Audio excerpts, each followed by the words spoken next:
The Moon in the Dark, written by Tatsura. Homecoming. After a time, Napstablook took his leave, and Wuna continued her journey through the ruins. Following Toriel's directions, she took the most direct path, though she promised herself to check out the spider bake sale later, when she felt safer from the evil flower. The next long room had 3 Froggits in it, though one of them mentioned there were actually 4. They all had advice for her that she was certain would be useful someday, if she could only understand its meaning. On the way out of the chamber, her phone rang. Wuna hastened to pick up. "Mommy." "Hello Wuna," Toriel greeted warmly. "How are you doing?" "Good," Wuna replied happily. "I've been making fwines and moving fawad. I even made fwines with a ghost called Napstablook." "Napstablook?" Toriel asked, surprised. "Oh, he's a nice spirit, if a bit withdrawn. He's not much for socialization. You are truly gifted in making friends if you've befriended him." "I couldn't hug him, though," Wuna pouted. "I fell thwough him." Toriel giggled softly. "It's quite all right, dear one," she reassured her. "I just realized that it's been a while since I cleaned up.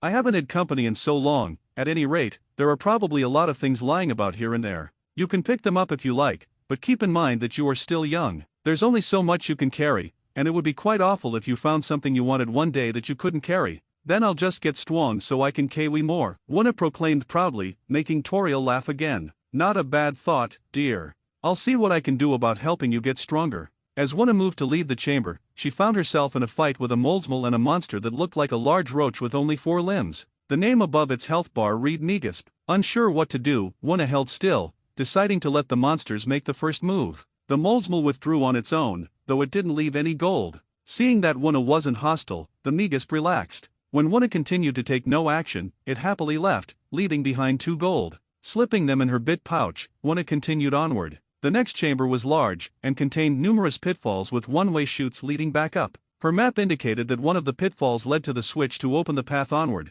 but the writing was a bit smudged regarding which pit. Wuna decided it was best to start with the closest one. At the bottom, she encountered a monster that looked like a carrot with a face. When the fight began, it was identified as a Vegetoid. Wuna wasn't sure how to act, and felt nervous after the last food item with a face monster she'd encountered. However, her stomach decided to speak for her, grumbling loudly. "Eat your greens," the Vegetoid offered happily, releasing a swarm of vegetables into the air to bounce towards Wuna. Noticing only one of them was green, Wuna approached to eat that one, evading the others. "Delicious," she proclaimed happily, making the Vegetoid very happy. The fight lines faded, and it left her 4 gold. Down the next pit, Wuna encountered a monster that looked like a goblin with a large eye instead of a torso. The fight identified it as a Lux. While the appearance made her a bit confused, she decided to be nice, waving happily. The Lux seemed pleased with that as it released some minor magic into the air, which Wuna evaded easily as a very small target. When the fight lines faded, the Lux left her 5 gold. Finding a faded red ribbon, Wuna decided to tie her mane into a ponytail with it so that it wouldn't get caught on anything. She finished tying it into a bow, hoping it looked good,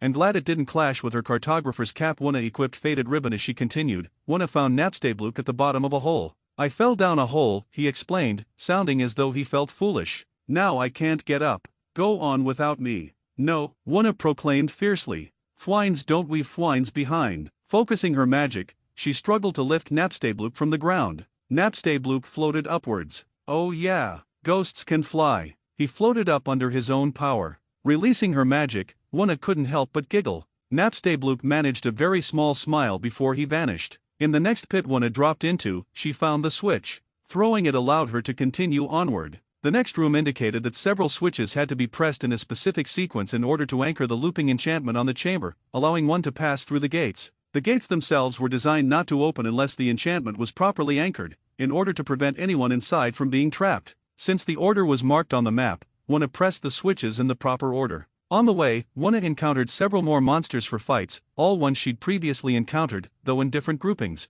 Remembering how she'd addressed each such monster individually, she managed to befriend them all. Entering a large chamber with a tree in the middle, Wuna smiled happily as she saw Toriel coming towards her. "Mommy," she called happily, racing up to her. Smiling, Toriel scooped Wuna into her arms. "Don't worry, Wuna, you're safe now," she whispered, cuddling her close. As Wuna's heart began to slow down with the fading of her fear of Flowey, she found her eyelids drooping. Without even realizing it, she let out a yawn. Toriel chuckled softly. "Tired, aren't you? How about I tuck you in for a nap?" Wuna nodded, snuggling into Toriel's embrace. Toriel carried Wuna into the neat, tidy house, past pale yellow walls covered with various pictures, towards an unlocked door. Wuna could smell something delicious, but she was stuffed on vegetables from the Vegetoids, and hunger could not stir her. She curled up happily as she was tucked into a warm bed with soft sheets, even if the bed was much too large for her. Leaning in, Toriel kissed Wuna on the cheek. "Sleep well, my daughter," she whispered softly, before stepping out of the room and turning off the light.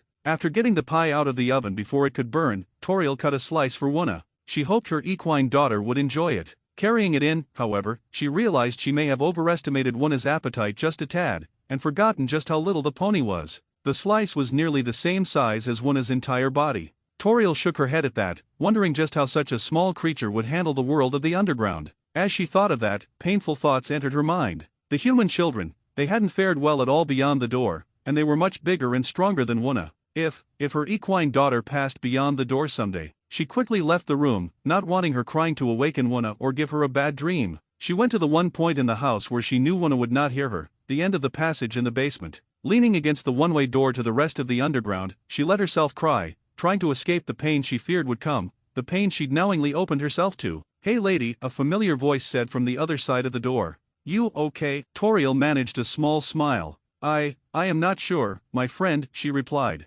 Something wonderful has happened, but I fear it opens the door to something truly dreadful." "Quite the full day then," her friend replied. "Why don't you tell me a bit about it?" "Sorry, I don't have any new puns for you today, but I'm feeling a little hoarse." Toriel couldn't stop the giggles at that. "Funny you should say that. I have a new child. She is a tiny pony, with wings and horn." "Oh," the voice asked, curious. "How tiny?" "I accidentally cut her a slice of pie nearly as big as her." The voice was silent for a time. "Sorry, I just had a mental image of her eating her way out of a pie while using it as a swimming pool." Toriel burst out laughing at the image. "That would be adorable," she gasped out. Eventually, however, the somber thoughts returned. "But, as small as she is, if she ever leaves here, she'd never make it on her own." There was no response from the other side. If she ever does leave, and I don't leave with her, would you take care of her for me?" Toriel's voice was desperate. I don't think I could go on if my heart lost another child." More silence greeted her, followed by a gusty sigh. "Cross my heart, hope to fly, stick a cupcake in my eye.